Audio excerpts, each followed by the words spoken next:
மேல வைங்க பார்க்கலாம். அழகா வாவ், இது பார்க்கும்போது ரொம்ப சூப்பரா இருக்கு. ரெண்டாவது ஆக்ஷன் இடுப்புல கையை வைக்கணும். சரியா? இடுப்புல கையை வைக்கணும். இந்த ரெண்டு ஆக்ஷன்ல ஏதாவது ஒரு ஆக்ஷன் நீங்க என்ன செஞ்சுக்கலாம், பண்ணிக்கலாம். இப்போ என்ன பண்ண போறோம் அப்படின்னா டேன் பண்ணிக்கோங்க. சரியா? நீங்க டேன் பண்ணிக்கோங்க. இந்த ரெண்டுல ஏதாவது ஆக்ஷன் பண்ணி வச்சுக்கோங்க. பக்கத்துல என்ன பண்றாங்க, நான் அதே பண்றேன் அப்படின்னா நீங்க அவுட் ஆயிடுவீங்க. உங்க இஷ்டம் அப்படின்னா என்ன அர்த்தம், ரெண்டுல ஏதாவது ஒரு நீங்க வச்சுக்கோங்க. சரியா?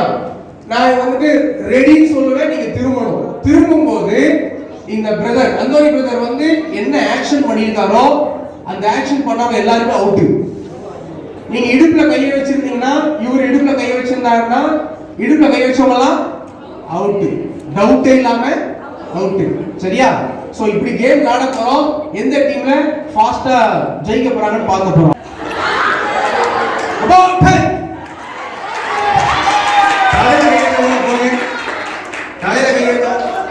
எத்தனை பேர் இருக்காங்க நம்ம டீம்ல? 2 பேர். மாத்தி மாத்தி வைக்கிறீங்க. ஒண்ணா ஆக்ஷன். About time.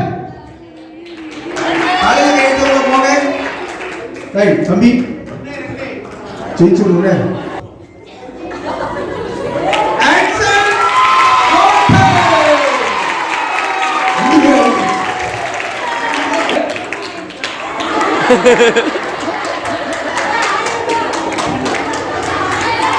மொத்தத்தில் இந்த கேம்ல வெற்றி பெற்றது 5